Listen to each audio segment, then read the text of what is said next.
Hello, good evening, namaskara, and welcome to this evening's BIC streams. India and the post pandemic world order, a transformed world.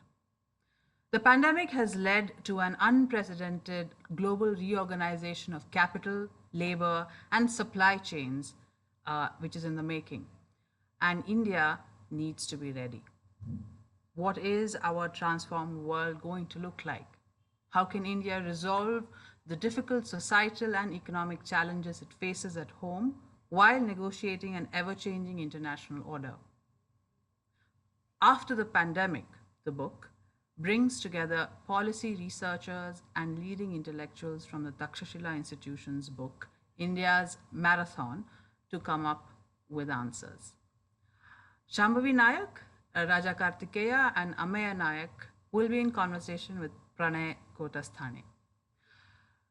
The bios of all the speakers will appear in the chat box, which is on the bottom of your Zoom screen. And through the conversation, if you'd like to ask a question, make an observation or a comment, please feel free to use the Q&A box also on the bottom of your Zoom screen. And with that, I hand it over to Pranay. Good evening, everyone. Thank you to all the participants for joining in. Thanks for giving us your time. And feel free to ask questions or make comments. Please do not wait until the end. We would want to have this as a conversation. So first things first, I am Pranay Kotasthane. I'm a tail-ender batsman and part-time bowler at Takshashila Institution. And also I happen to be one of the co-editors of India's Marathon. I'll be moderating the session today, and today we are going to discuss a phrase that's much used but very less understood, and that is the phrase called the world order, right? And we all know that China's hostile and rapid rise, the economic aftermath of the global financial crisis, network politics over the internet, and most recently the COVID-19 pandemic have together transformed international relations. But what exactly have they transformed? And can we conceptualize the world order in a way that everyone can understand? That was the motivation that led us to this book. And the idea was to take a long view at how the world is changing and then to discuss what India's role and India's place in this world order would be. And that's where we began. I will just be sharing my screen to talk about what I mean.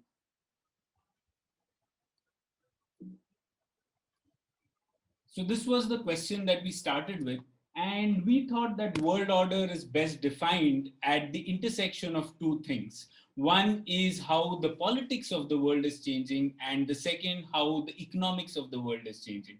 So on the political trends, you have various types of things that could emerge. For example, US could emerge as a sole superpower. There could be a cooperative G2 where both US and China come to some sort of understanding. Or there could be a new Cold War scenario where US and China come into a confrontation, right? So there could be even a multipolar world where you have India, Russia, US, China, etc., major powers making their place in this world. So this could be some of the trends that we could see on the political axis. On the economic axis, there could be trends leading due to growth, automation, trade. There could be things that might be a global recession, there might be secular stagnation. We might also see an economic boom, which is triggered by a lot of trade and growth, etc. And then finally, there could be a disruption scenario, which comes due to automation and artificial intelligence led things changing the way manufacturing and industrialization is done, right? So these are like the broad spectrum of things that could happen in this world order. Now, at the intersection of the changing economic trends and the changing politics trends are the scenarios. And these are the 20 scenarios that we created at the intersection and try to imagine what the world would look like in each of them, and then try to propose what India could do in each of them. So this was the starting point of the paper, of the book. And we could see one framework that could emerge, right? Now, after COVID-19, what we see is we can locate ourselves in one of these 20 scenarios, or at least zone in on some of the possibilities that are more likely. So, for example, we see new War, which many people have referred to it, but we see a confrontation taking place between US and China. So, most likely, we are there on the political axis, and on the economic trends, we are somewhere between a secular stagnation and a global recession because of the economic downturn that has happened. So, what we are able to do is to locate ourselves into a scenario called race to the bottom, and we try to describe what this world order looks like and then propose what India can do in this, right? So this is where we started, but obviously this wasn't enough, and we wanted to get more views about how the world order might change, and that's where this book idea germinated. And we were happy to get people, young Indians, I would say, young, and I would say young below the age of 40, so that I can also fit into that classification. And we got people from across the spectrum, people dealing with biology, ecology, people dealing with foreign policy, to contribute to this book, which imagines what India would do in this world order, which is significantly changed. So that is what we try to do. And a bit about the book is that it is a ideas heavy book. So it is not ahistoric, but there's not a lot of history, and we discuss ideas in a variety of streams that I told you. Most of the books that you would find in this type of genre are either focusing only on foreign policy or only on the domestic realm, but we try to merge both of them and see where bring ideas from all these spheres. A bit about the title, we call this India's marathon, because at Takshashila we often say how transforming India is a marathon. It takes a long time. So that's why, and it takes a lot of stamina as well. So that's why the idea is that changing India in order to confront the challenges that the world order would pose is a marathon, and that marathon we all have to run together. So that was the idea. And I will stop here, because who edits the editor after all? So I'll get our three contributors in, and all three contributors are people whose chapters I had the most cognitive dissonance with. I actually disagreed with a lot of the points that they were saying. So I thought it will be good to have a conversation with them. And I'm hoping I'm going to instigate them and get answers to why they think what they wrote about. All right. So let's jump in. There are three people here. So Ameya, Shambhavi, and Raja. All three have very interesting chapters in very different realms. So Ameya's chapter is about an Indian vision for a rules-based international order. So I'm going to ask him a lot about that. Raja's chapter is about India as an international peace mediator. Very interesting, and I want to ask a lot of questions on that. And Shambhavi's chapter is about unleashing the life sciences. And this falls into the domain where we were discussing how India needs to prepare for a changing world order, and what are the things that we can do domestically to change and face the challenges that come up. All right, so with this, I'll begin. Before I ask specific questions, I would just like to go around the table and ask the motivation for why you chose to write this topic in a book that covers a changing world order. So, Ameya, I would like to begin with you. What was your motivation to take this question on, that India should have a vision for a rules-based international order? Thanks, Pranay, and thanks to BIC for putting this together. The motivation behind this chapter, and I think the core argument, is really that uh, law in general and international law in particular gets discussed sometimes as if it is a realm of its own, completely distinct from politics, completely distinct from statecraft, completely distinct from the other things that states do internally or externally. And you know, my graduate degree is literally in law and diplomacy.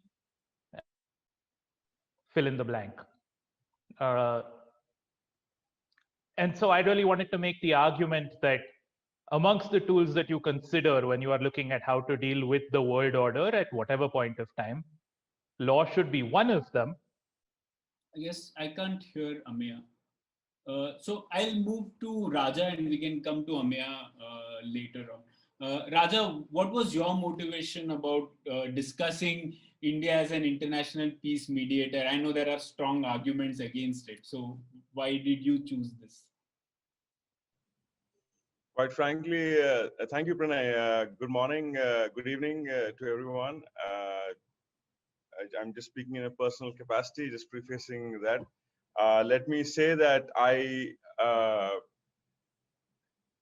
was very enthused by Pranay's idea. In fact, when he came with the idea of looking at world order scenarios and what should India be doing.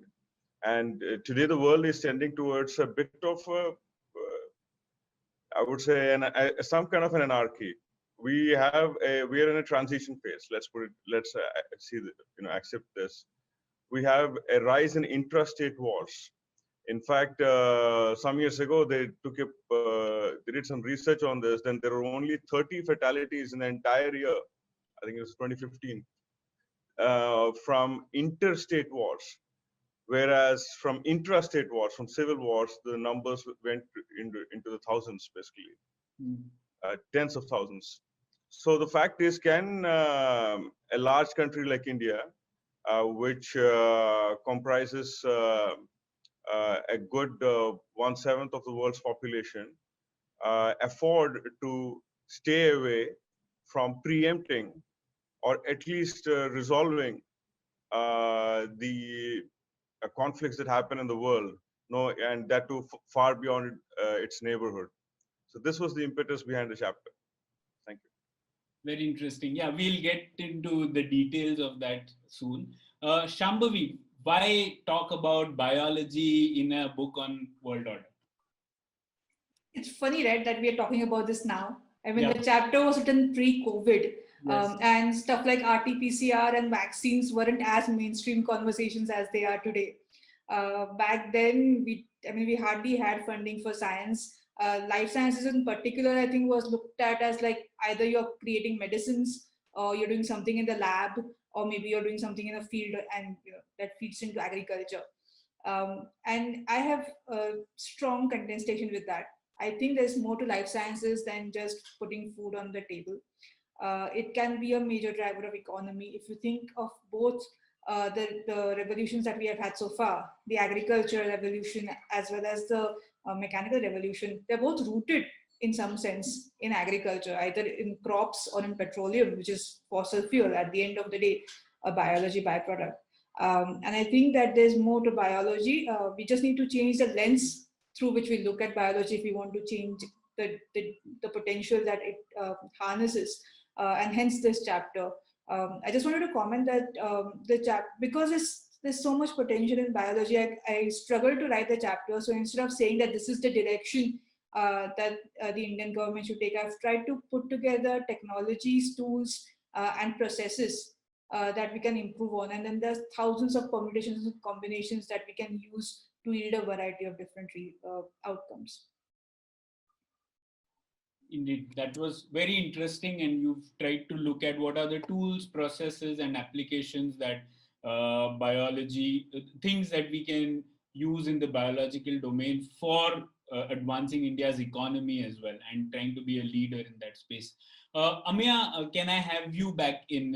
What was your motivation quickly? In short, I said there are conversations that happen about law, especially international law, that suggests that it is something different from politics or statecraft. And so really my motivation was to write back saying, no, if you want to deal with the world order, with the way that states conduct themselves in a variety of different scenarios, why leave law or legal instruments out of your toolkit, right? And that was very much written from the point of view that when you talk about law, talk about it as part of the continuum of politics and diplomacy and statecraft. Right. So let's jump into the next question itself, Ameya, to you. the old joke about international law is that it would be good to have one. So, given that you are saying no, that's not the way it is. So, what is this rules-based international order? We've been hearing this word from a long time. So, what is this? What does it mean? And a lot of current criticism seems to be that actually there's no difference between a US led world order or a China led world order, right? I'm sure you would have also come across this critique. So, is there a difference? What do you say? So first, on what is a rules-based world order, right? I would invite you to think about how we define a republic when we talk about countries, right? The crux of the definition of a republic is that the head of state or whoever holds power is subordinate to law, right? So the idea of any kind of rules-based order is just that the most powerful person in the order is still subject to some kind of rules and constraints. I think that more or less automatically answers the what is the difference between a US-based and a China-based world order, right? So there is a difference between a world order where the most powerful actor says, you know, I think the rules should apply, but I'm going to bend them from time to time. And one where the most powerful actor says, I actually don't think there should be any rules. It's just my will or my interest or my power that dictates things, right? I can't let the joke pass uncommented on, right? It would be nice to have a domestic law as well. Right. Indeed. All right. So, yeah, moving on to Raja's question. So what I'm going to do is jump from one chapter to the other and bring in views from very different domains, and please feel free to participate in this conversation. So Raja, jumping to you for the next question. So a lot of times we see that India has been reluctant to mediate in conflicts outside its neighborhood, right? And there is a strong narrative against it. After all, like, what's the use? Don't we have a lot of other things to do? It's going to be really costly? Why don't we fix things at home first before intervening in anything to do abroad, right? So these are common things that are spoken. So how have you tackled these ideas, and what do you think about them?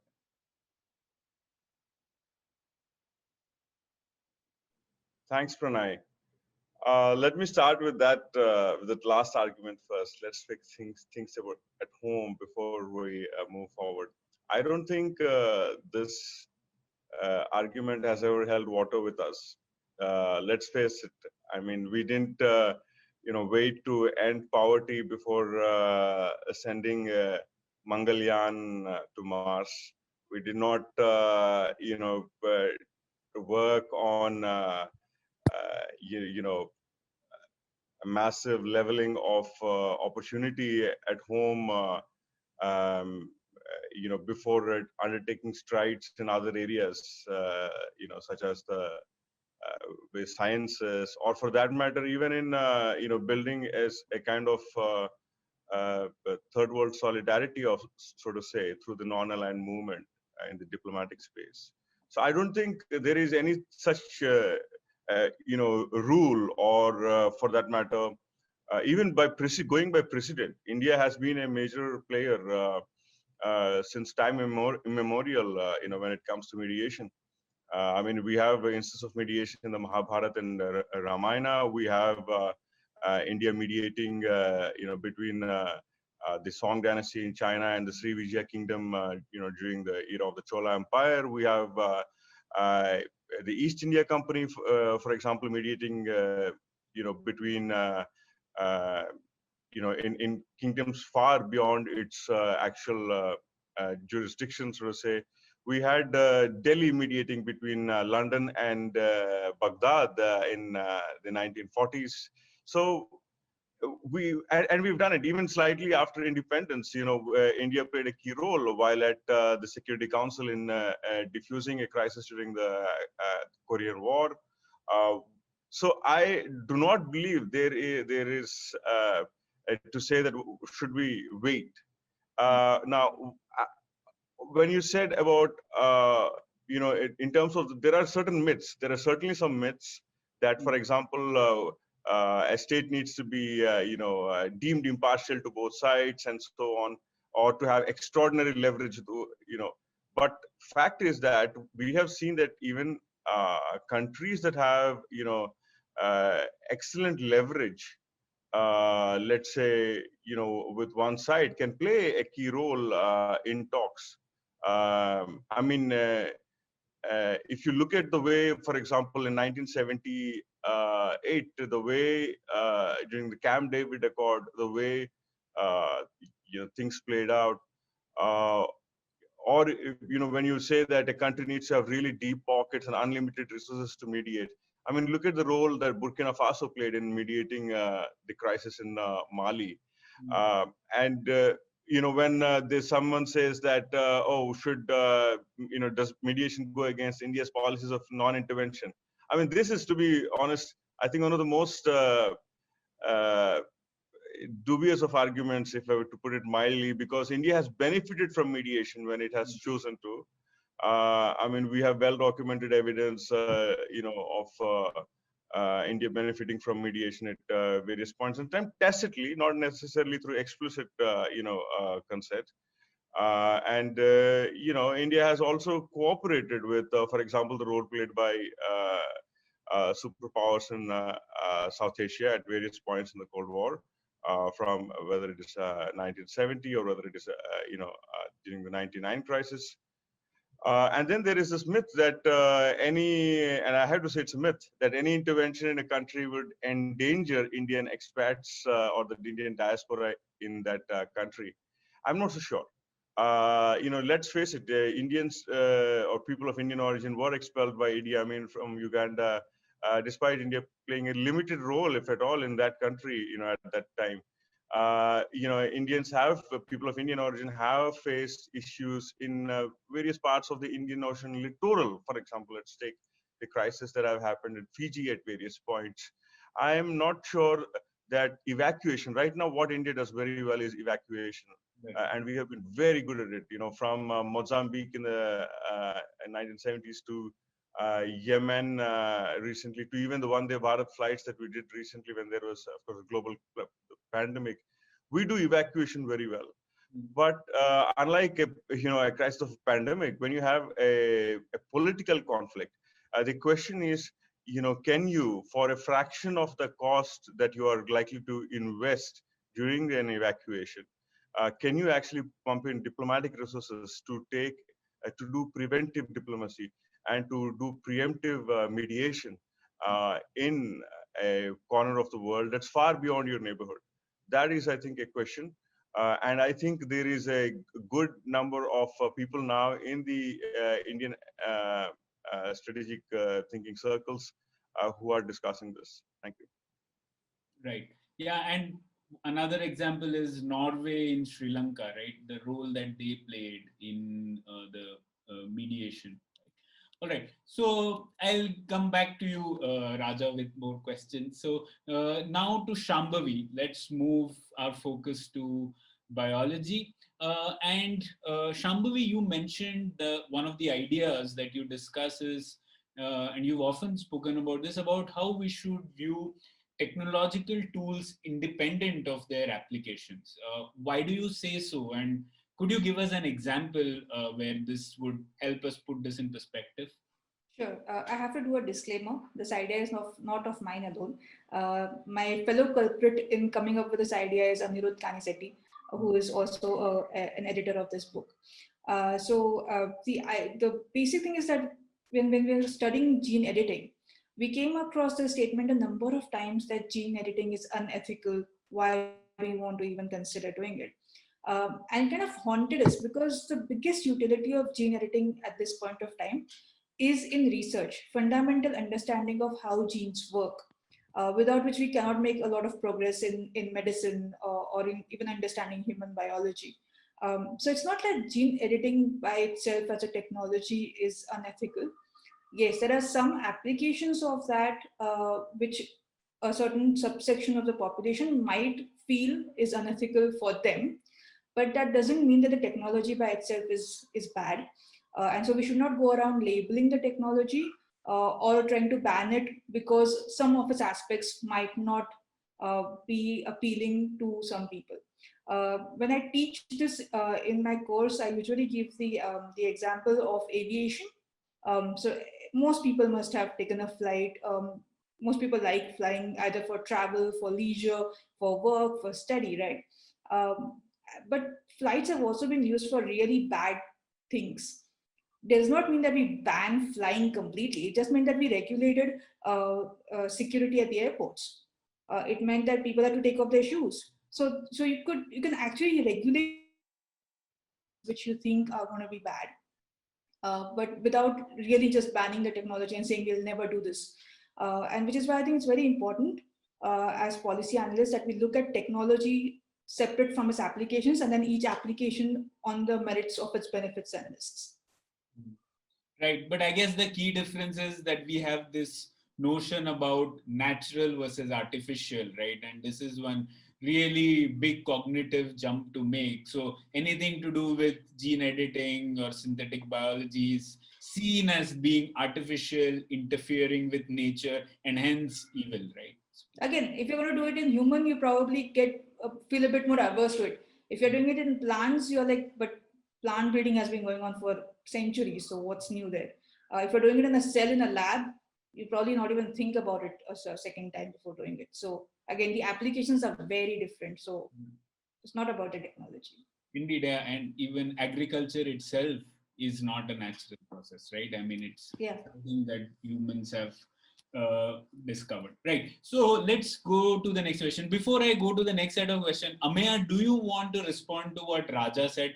I know you will agree with what he said on international mediation and peacekeeping. So do you have anything to add on that? No, you've guessed that, yes, I will support the argument. It's worth thinking about. So what I like about Raja's chapter is that he has a framework for figuring out what are the situations in which it makes sense to mediate, right? And so really all I'll say is, I think that's the right approach, not just for India, but pretty much for any country that is considering whether it might want to step into that space, right?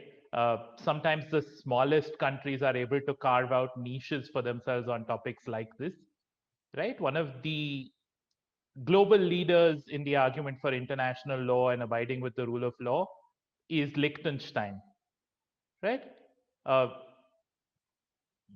Smaller than most cities in India, but they've been able to carve out that space by figuring out a smart way to do it. So yeah, I think that a good framework that says here is situations where we can intervene at relatively low cost, potentially high benefit, and relatively low risk is the way to go. Yeah, why not I ask a question related to that itself to Raja. So Raja, what are those scenarios where you see mediation is beneficial and which are the times when you wouldn't want to do something like that? Thank you, Pranay. There is no one case, one size fits all, right? When it comes to mediation. I mean, the most important thing in mediation is to look at, I would say,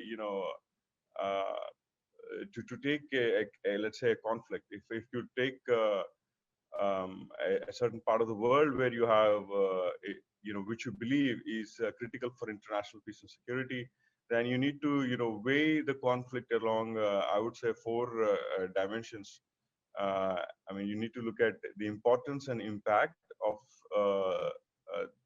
you know, uh, what this conflict will do for international peace and security versus your own national interests and your ability to influence here. Now you can do this, and I have given in the chapter. I have the chapter was written, pre-COVID. I have suggested some possible hotspots in the world over the next quarter century where India could play such a role. Let's say that India does, decide to go in.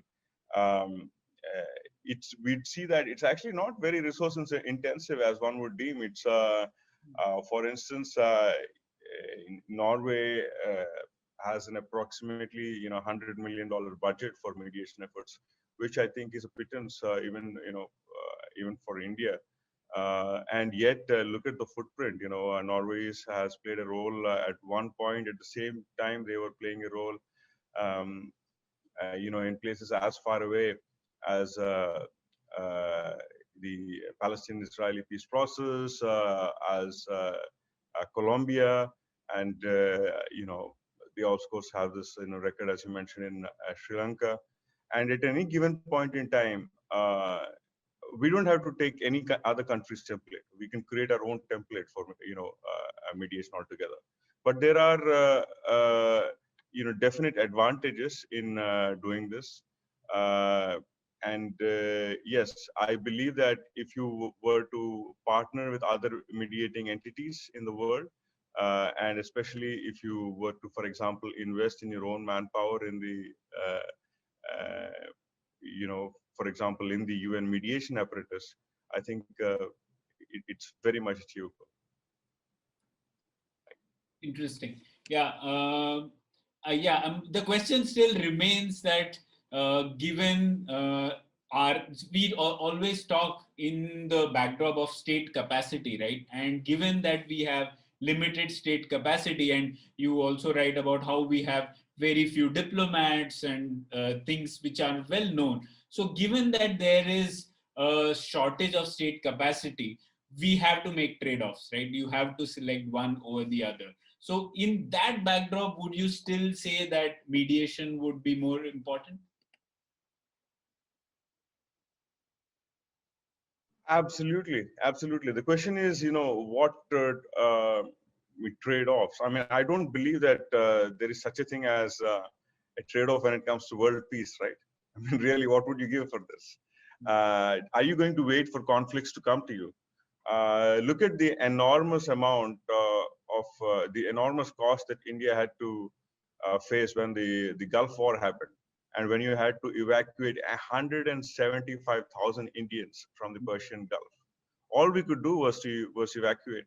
When the Libyan crisis happened, 2012, all we could do was evacuate our citizens. What is it that I'm not saying that we have to play a role in order to preempt an evacuation, but the question is, are you able to have a punch above your weight, basically? Sometimes, let's say, yes, you have a small diplomatic corps. Well, you perhaps need to expand it. But at the same time, can you also be a conferencing venue, for example? We don't have any, I haven't come across documents, I don't know if people here know this, called Delhi Accords, or the Chennai Concord, or the Mumbai Treaty. I mean, we need to have, why cannot India, I'm curious, play a role in being a venue for international peace mediation? Today, take for instance,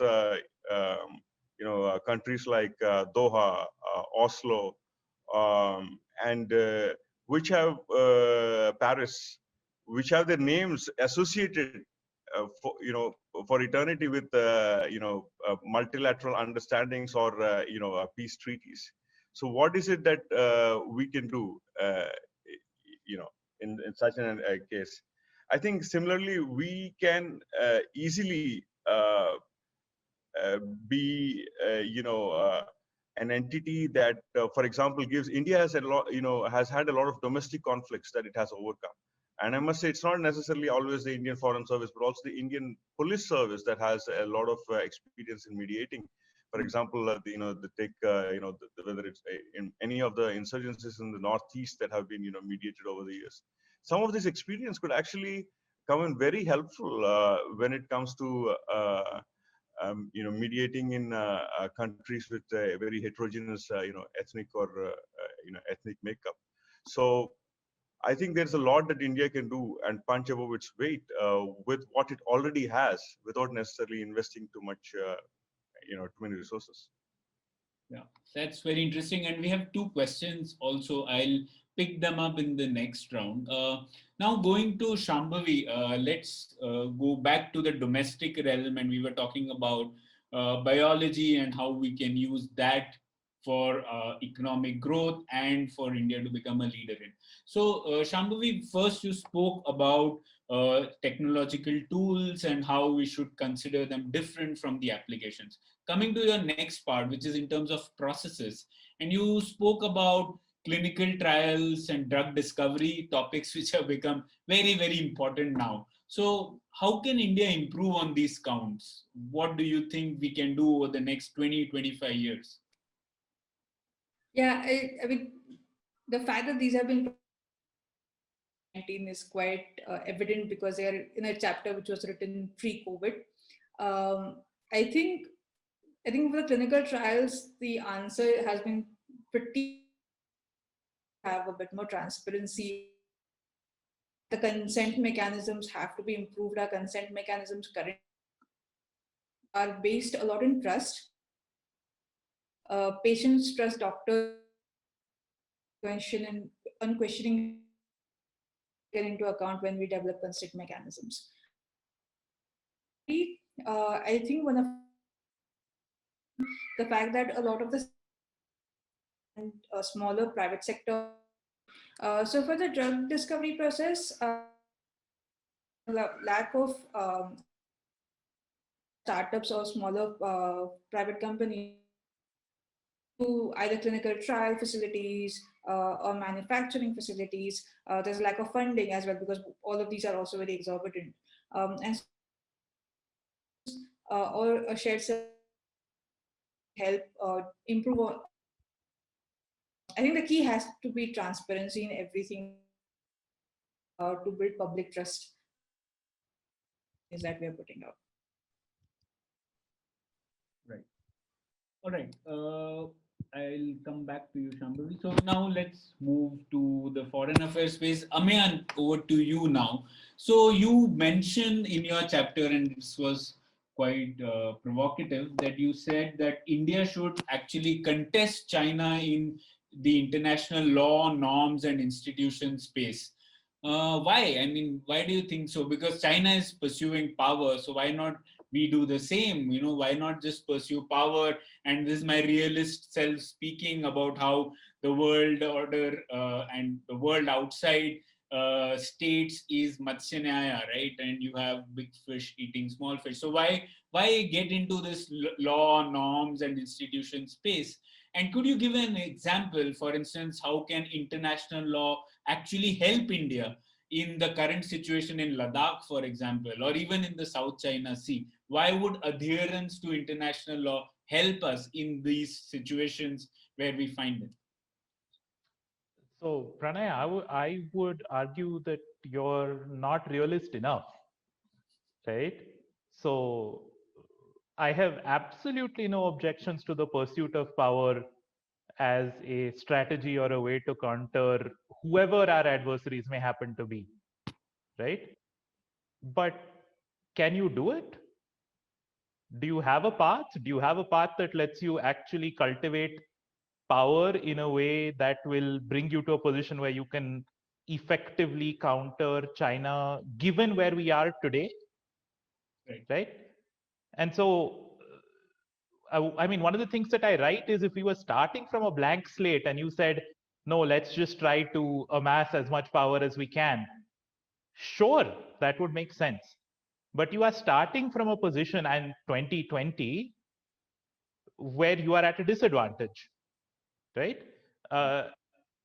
And China is not going to take a nap and just let you accumulate power, right? They are at least going to do some things to suppress you or harass you along the way. So, frankly, this is not a question about, you know, which of these two routes do we take, right? It's really a question about, given that we are at a disadvantage, what can we leverage to make up that gap? Right? And so the argument about international norms being leveraged is really one that says the weaker a country, the more it should favor strong norms, right? Because I am notionally not able to do some things that I would love to do if only I had the power to do them. but I don't. Whereas somebody who has the power to do them actually has to not do them if the norms are effective. And that's definitely to my benefit, right? Also, none of this is like a romantic argument about like law is super effective and people abide by it because they think it's a great thing to do, right? It's a game theory argument. It's an argument that says the more complex and uncertain the world, the more policymakers and leaders will like predictability. And the wonderful thing about institutions and norms is that they inject a measure of predictability into an otherwise chaotic world, right? So yes, it is Matsanyaya. Yes, it is anarchy, right? But to quote Alexander Wendt's famous chapter, anarchy is what states make of it. And we should try to make of it a world in which people who have more power than us might have to think twice before using that power against us, right? So I don't have a direct example, for instance, on Ladakh or for instance, on maritime transgressions of boundaries in the South China Sea, which doesn't necessarily affect India as much as it affects Philippines or Vietnam, etc. Right? My point is that if those transgressions are presented as a violation of a peremptory norm of international law, they are a violation of the prohibition on violations of the territorial integrity of any other state, which is really at the heart of the UN Charter, right? They are a violation of the UN Convention on the Law of the Sea, right? And the norms around navigation and territory that are there. When that happens, it creates a pretext for a coalition or an alliance of countries to come together saying that they want to uphold the norm. They may in fact be coming together because for various reasons they want to contain China, but they can't say that openly in quite the same way, right? I recognize that I'm saying this after the presidency of Donald Trump, who made a practice of saying things quite openly. But by and large, international diplomacy consists of subtext and overture rather than blatant statement. And so, to the extent that there are a number of countries who are concerned about China's territorial ambitions, the fact that there are norms that contain those creates the opportunity for those countries to collectively take what are known as countermeasures when China happens to violate them, on the basis that there has been a violation of the norm, as opposed to on the basis that we are trying to contain China, if that makes sense, right? Oh, and like a simple example of this in a domestic law context, right? Was it Canada or the US that arrested a senior Huawei exec? I think Canada, right? Or the US arrested them at Canada's behest over something to do with financial fraud and misdealings, right? Nobody really believed that it was a financial crimes investigation that was at the heart of the issue, right? That was the pretext. Somebody had violated the law in that country and it enabled them to take action. It was very much a question about the contest for ascendancy in the technological space, right? But because there was a legitimate domestic law basis to do it, the range of actions that China could take in response was curtailed. And China, in fact, illegally detained a former Canadian diplomat, Michael Kovrig, right? And this in turn has prompted new rounds of condemnation and countermeasures, which would not have been possible if China had done what they did right. So that's how the cycle plays out. Right. All right. So now I'll just pick a couple of questions from our participants. So there is one question for you, Raja. So one question asks, Nisu asks, what role does the country's reputation and clout play in mediation? I think you've broadly answered that, but if you want to add anything to it. And second thing, and this is a more provocative question about why should India mediate when it does not allow mediation by anyone else? So what do you have to say to that? Thanks, Pranay. Let's the fact is that mediation itself adds to the clout of a country. Not only is that you bring clout to the table, but you actually also walk back with a certain clout, right? it pays really long standing dividends. I mean, I have a, one example that comes to mind. The US was not a major Asian power till 1905, when it actually mediated an end to the Russian-Japanese war. And in fact, we still have the Cherry Blossom Festival in Washington D.C. as a result, because of all the cherry trees gifted by the Japanese emperor to the U.S. as a token of gratitude. So we and Theodore Roosevelt, I remember, President Roosevelt won the Nobel Peace Prize for this. So the fact is that it created an enormous amount of goodwill for the U.S. In Asia at that point, and I think these kind of things, last a really long time. The question is also, I saw that yes, why mediate? When you mediate, it testifies to the maturity of a foreign policy apparatus, right? To not just work operationally, but also to think creatively. The very act of obtaining consent, in fact, says a lot in terms of how well you are able to do a conflict analysis, and how well are you able to map the interests of various stakeholders. We do this. I mean, India has done this certainly in the neighborhood. There is enough there are enough examples of it. For example, India's effort in the Sri Lankan peace accords is one such example. But to think beyond the neighborhood is, that's a question. I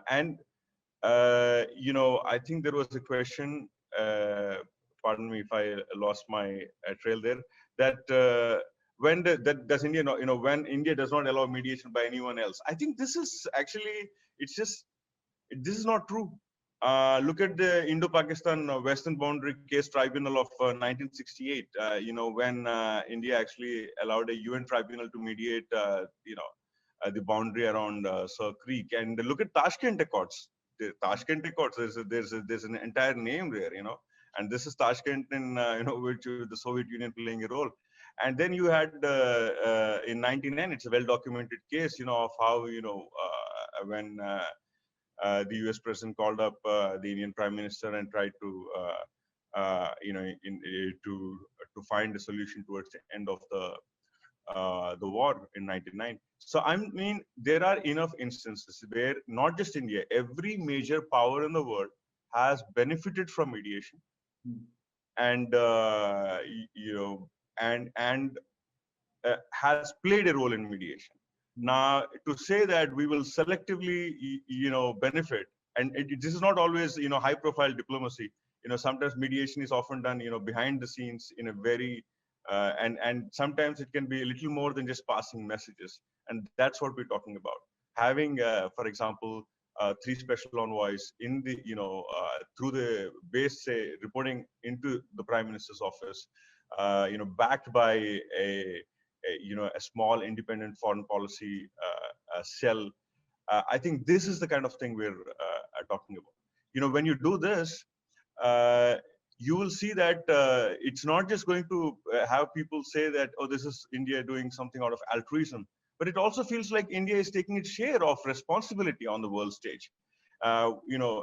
Because it's clear that with great power, comes great responsibility. Thank you. All right. Ameya, you had a point to make on this?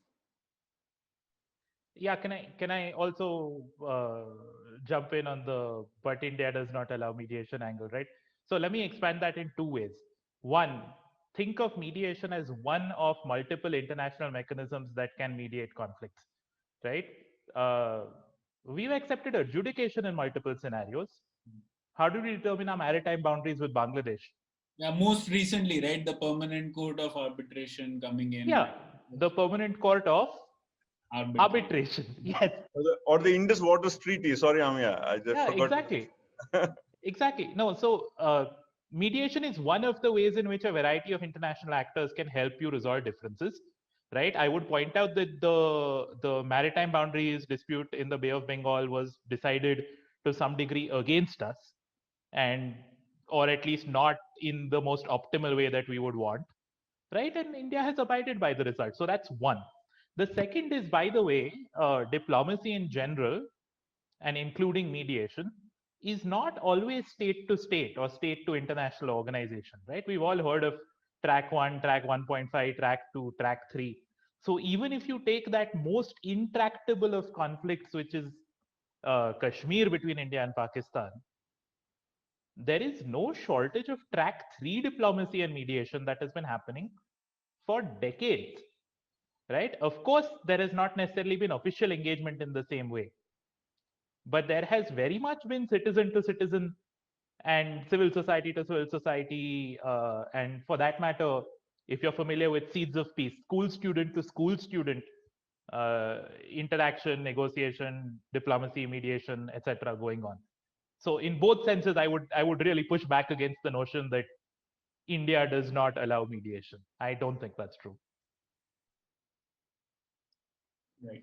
Thanks. Enough of foreign policy. Now let me go back to biology. So Shambhavi, we were discussing about the technological tools, and you zoned in on three technological tools: immunotherapy, synthetic biology, and gene editing.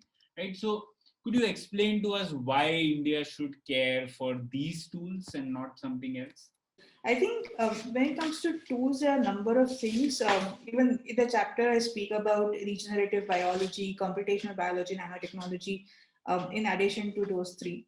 I find those three very fascinating because they're emerging. And India, to a certain extent, has not been able to create policies that can actually help us harness the potential of these technologies. Which is why I think those three are particular technologies that India needs to pay attention to, just because of the tremendous applications that we can have from them.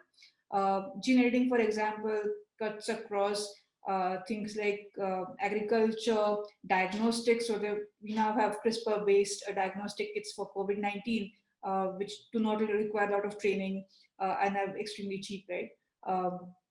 For human interventions for medical purposes, yes, there might be some enhancement purposes as well. But it just, the diverse number of fields that one technology can impact is why I think we need to pay a particular interest to them. Immunotherapy I was particularly keen about because immunotherapy is basically creating a better immune system to fight against cancer or other diseases within the body. And as our population ages and as medicine improves and people are going to live longer, we are going to see a lot of these geriatric diseases coming up.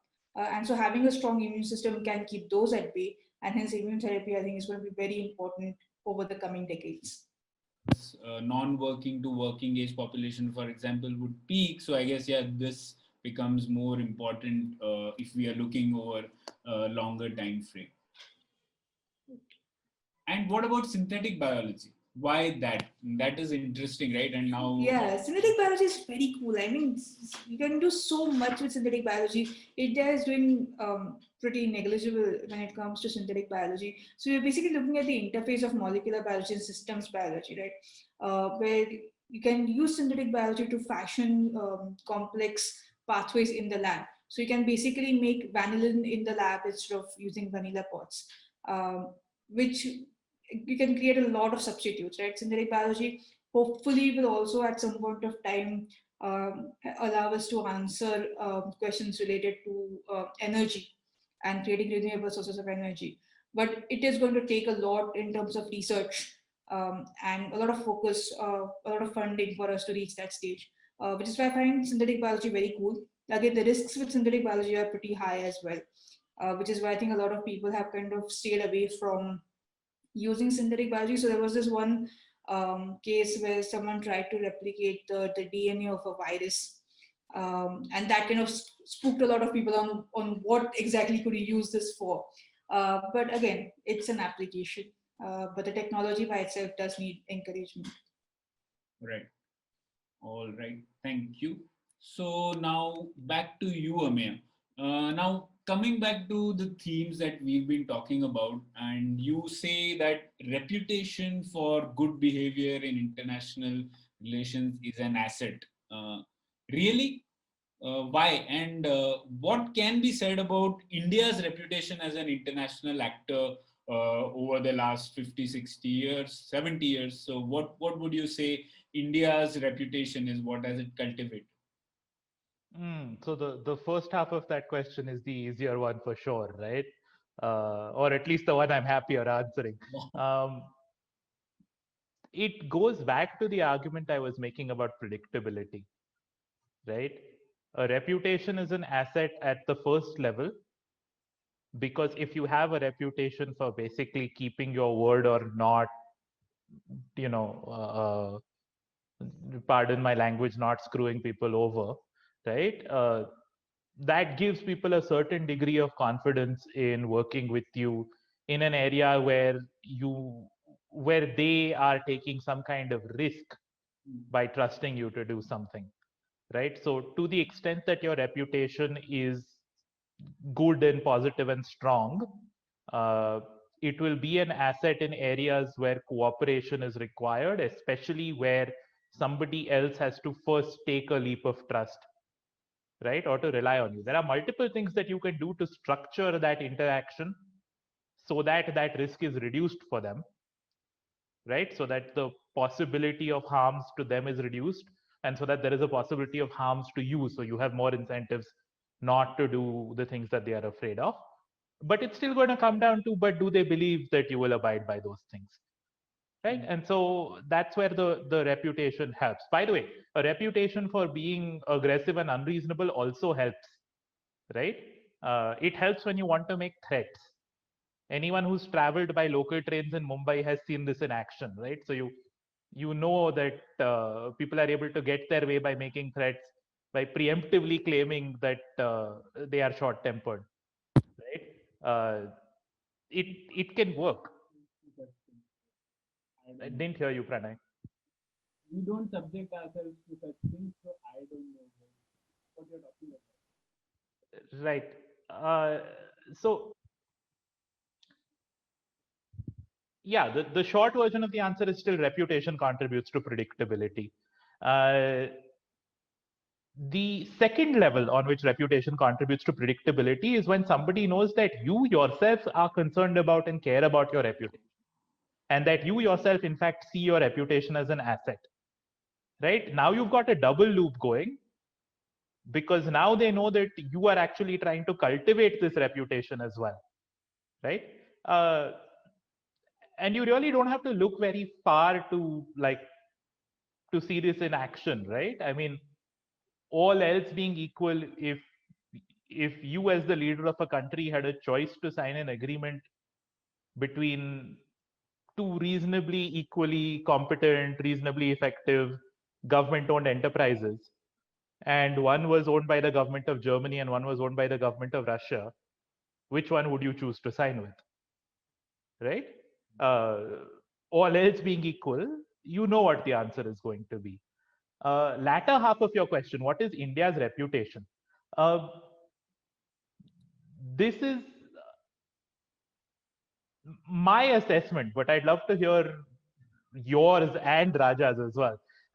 My assessment is that we have a reputation for being a talker, right? And for being sanctimonious, for generally talking about human rights, world peace, etc., of lecturing people.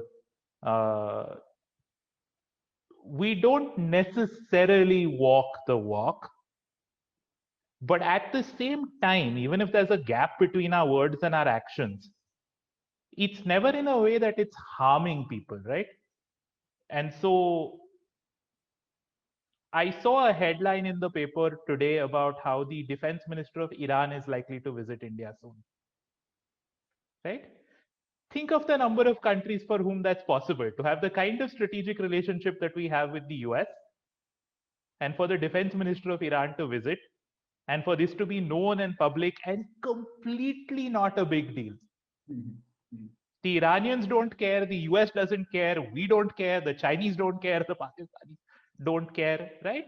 We're a comfortable dialogue partner, in part because most of what we do is just dialogue, right? So I would say mixed reputation, but mostly harmless. Raja, do you have anything to add to this? Yes, thank you. I think India's, India has, I mean, just speaking from personal observation, strictly, I'll say this, that I think India has, mm, it has a very strong, first of all, India is a stakeholder power today. It means that India has such a large footprint on so many issues that you simply cannot leave the table unless, especially in where you have consensus-based mechanisms, you cannot leave the table unless India has signed on to it. And we have seen this in trade negotiations, climate change negotiations, and so on. We have a reputation for taking things, for speaking from a moral standpoint. We've had that for a long time. With all the, for example, the you know the rhetoric of that used to come out of the non-aligned movement. It was based on a certain moral high ground. It has evolved to a place where you speak when it is needed. You speak at some places, you do not speak at some places. But now I think it's very important to look at what reputation do you want to have in the future. And I think this is extremely it's a sensitive thing and it's a very important thing. The question is, India has a reputation as a pluralist democracy. That India is seen as a miracle of sorts, to have 1.3 billion people of different religions, ethnicities, languages, all working together, all voting, not having any, it's people don't quite understand how India works. Sometimes, there's even, I've even heard things in the course of, wherever I work, people say that, oh, that works in India. Because they can't quite explain how it works in India. So they say that, yeah, that works in India, or maybe that's how India works. So I think that is a compliment that we need to build on, to say that, look, this is our asset of being as Ameya says, a democracy that plays by the rules, that is, a broad-minded and pluralist. And it's a very ancient culture, but it also has people that are, fairly broad-minded. India is, for example, one of the countries which has zero anti-Semitism. You see how many, Israeli tourists coming every year, to India. And at the same time, India is, is a vocal, advocate in the of the Palestinian cause. So India has this ability to be broad-minded, both internally and externally. And this is a reputation that has to be fought for. It has to be preserved. It takes a lot of effort. Thank you. True. Indeed. So since we are talking about walking the walk, why don't we think of something which is happening right as we speak, right? We're talking about vaccine diplomacy, which is happening, right? And that is probably one area which brings together all three of your chapters. And I'll start with Shambhavi again. So now there's a lot of argument today also about vaccine diplomacy, that why should India sort of go and give these vaccines to some countries as not even on a commercial basis, for free it's been given, right? And people are saying, why should that be done when we have things to do at home itself, right? And there are people and healthcare workers to be vaccinated at home. So how do you see this question? Which side of the coin are you on this? I think it is fantastic what India is doing. I mean, so far we have sent vaccines all through our neighborhood, through Bhutan, Maldives, Bangladesh, Nepal, Myanmar, Seychelles, Mauritius. We have also sent them to Brazil and Morocco. Brazil in particular, which has had to bear a lot of brunt during the COVID-19 outbreak. And we started this just after we started vaccinating domestically. And those doses were maintained. We are actually gifting those doses to a lot of the countries. Commercial supplies have gone to Brazil and Morocco. And then I think we're also going to start giving doses to South Africa and Saudi Arabia. And Sri Lanka, I think got catered to today. Um, Look, from a health point of view, the virus doesn't know borders. It doesn't need a visa. So making sure that India's neighbors are also strengthened is equally important as strengthening our own public health systems. Um, I really like the fact that they're doing this through the government mechanism because they're ensuring that healthcare workers get the vaccines first in these countries as well. So they actually put a ban on Serum Institute of India sending exporting by itself before, and they actually have prioritized giving it to healthcare workers throughout these countries and obviously healthcare workers in India as well. Um, I think it is fantastic because we need to make sure that we take this leadership position at least within our own neighborhood to make sure that public health and biosecurity is a top priority for everybody here because that's the only way we prevent future pandemics from happening as well. We are one of the world's biggest vaccine manufacturers. We have been for a long time, and I think a lot of countries did look to us to get those vaccines, and it was really important for us to make sure that that trust is maintained. I do think though, two things we could have done better. One is vaccine research. I think Vijay Nilekani also brought this point up that the mRNA vaccines were made outside India. Uh, our vaccine research by itself is poor, and we definitely need to invest more in that. And then the policy process that was used to approve the vaccines as well has been a little questionable. And I wish that from a diplomacy point of view, India was as clear on its policies as much as it has been in providing these vaccines to people. Right. And I would say that it would probably, one way to resolve this sort of conundrum is if private players are allowed to vaccinate even within India, right? Then this argument sort of would go away because now we see that the supply shortage is not the most important issue. Anyway, so coming to Ameya and Raja, how do you see from the lens of either reputation or international laws, and from I don't know, does not strictly fall under mediation in a true sense, but do these things affect India's reputation as an international actor, and is that of any use? So Ameya, first to you. You're talking about what we're doing with vaccines still. Yeah. Yeah, sure. I mean, I'm not super familiar with the arrangements, so I'm not sure to what extent this is sale versus a grant or aid, right? But yes, absolutely, it will lead to greater goodwill. What Shambhavi said about the process for approval being a little suspect is the one thing that would cause me worry here, right? Because just, you know, let it never be so, but should it happen that there are actually issues that would have been surfaced by a better approval process or a more regular approval process, and that those actually come up after we have already exported large amounts of these vaccines to people, then that's going to look like a very different set of issues to deal with, and we'll really have to scramble to figure out, okay, what do we do to deal with the fallout at that point of time? Sorry, so my understanding, Ameya, is that at this point of time, they are mostly sending Covishield, the Serum Institute vaccine. Yeah. Okay, yeah, that resolves many of my anxieties. That's pretty much the only caveat that I had. Otherwise, I think sure, it's a great way to gain goodwill. But what does goodwill help?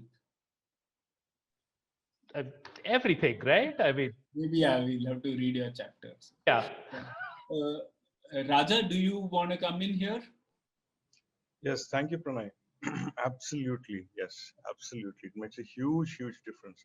If you're wealthy and you give something to someone in need, then that's charity. But if you, at a time when everyone is in need, including yourself, you share a little of what you have, then that is true. I would say. I mean, it's not just friendship; it's a it's really thinking about this Vasudhaiva Kutumbakam. It's as if you're really thinking of the world as a family. Certainly, there'll always be politics at the behind it. There were cases of export of COVID PPE kits, etc., by some countries. With in a rather with a very focused strategic manner, and which raised questions and so on.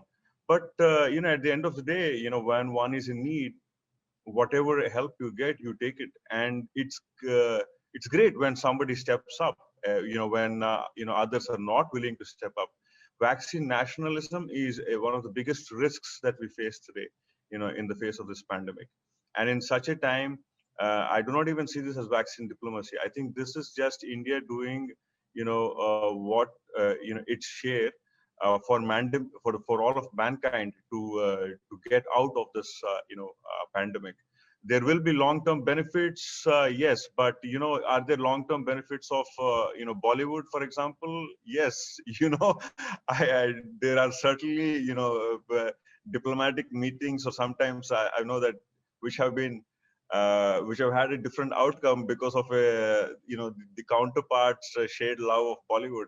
So something like that, maybe someday people can say, hey, we were both vaccinated through Covishield from Serum Institute. So I'm just saying that this makes a huge difference. People will never forget what you've done for them in the darkest hour, and we are now passing through that. Thank you. Right. So I'll take another question from one of our participants. Rutuja has asked a question, and I guess Ameya, you can answer this. It falls in sort of the domain of your chapter, and she asks that we are living in a tumultuous time where rules-based order seems to be challenged in light of incidences like the US coming out of international fora and China, South China Sea antics, etc., right? So what steps can be taken to increase faith in rule-based order so that it does not remain merely a recourse for small nations? Anything to answer to that? First of all, thank God the US election turned out the way it did, right? And I say that as an atheist, but really, thank whoever.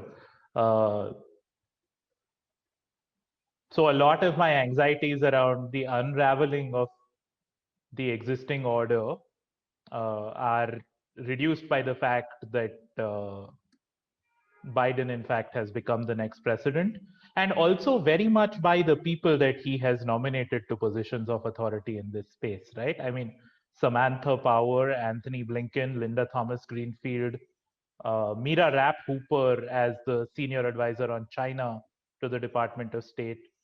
These are all,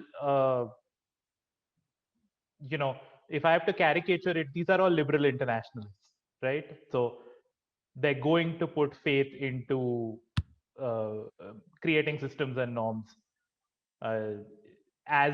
they see creating systems and norms as one of the means to achieving their national interests.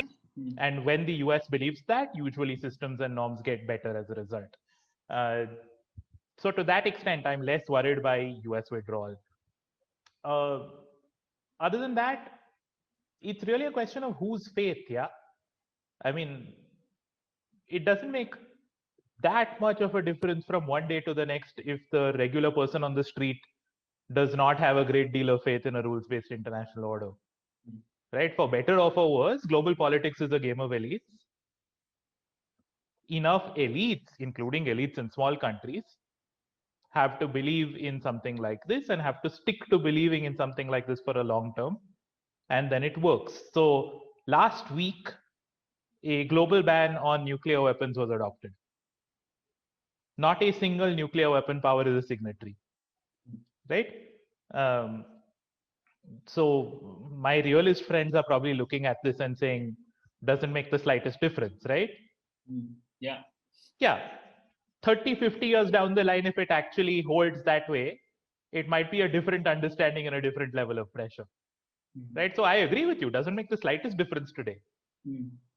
But we're talking in terms of, like diplomatic time is not the same time scale as geological time, but it is still a long time scale. Yeah, well put. So let's go to another question which relates to what's happening right now, and it contextualizes your chapters also. So Unni Krishnan asks, what's your assessment of India's position in Afghanistan with respect to mediations or negotiations? So Raja, and I had this question as well. You've worked in Afghanistan. So tell me, what is this peacemaking role that we talk about with respect to India and mediation? Can there be something done in Afghanistan as well? Thanks, Pranay. Firstly, my what I've written about is basically a case for India to think beyond its neighborhood and to pursue mediation, far beyond its neighborhood and the Afghanistan's neighborhood. I think in the case of neighborhood, the calculations become, are different.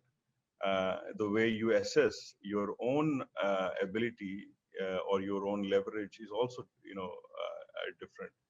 Afghanistan is it's complicated. There are many layers to the conflict, and yes, India, I believe, should be supportive, and India has been supportive of, the peace process.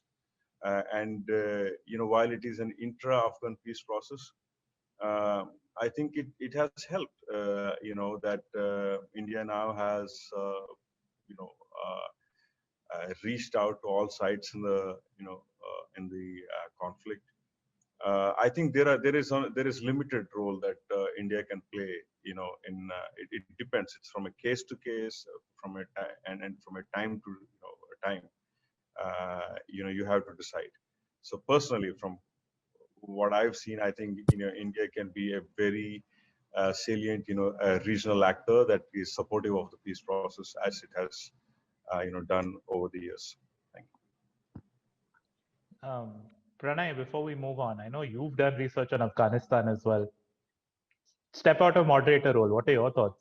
Yeah, I would say that India has already played a positive role throughout, and India's support has been, I think it falls into your chapter's domain. It's been very consistent and it has built a good reputation in terms of right from the 1990s. India's stance has been it supports the legitimately recognized government in Afghanistan, and that was true during the early 90s, and that's true even now, right? So I think that India has always advocated about an Afghan-led, Afghan-driven and Afghan-owned process. So I think there is value to sticking to that position. I know for the world now, Taliban has suddenly become lesser of an evil compared to this notion of some ISIS in Afghanistan.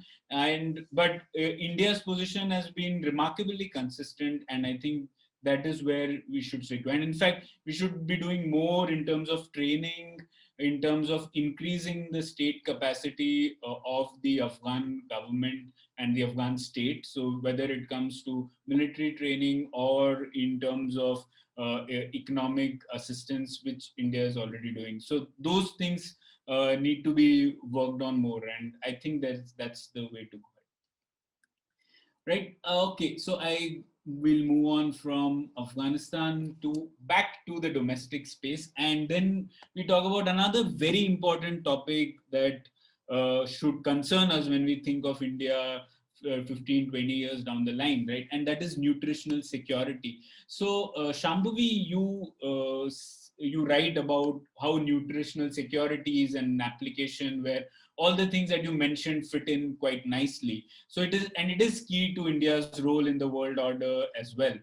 The range of things that a country which is prosperous can do in the world is different from a country that isn't, right? So how do you see the tools and processes that you talk about apply to this goal of nutritional security?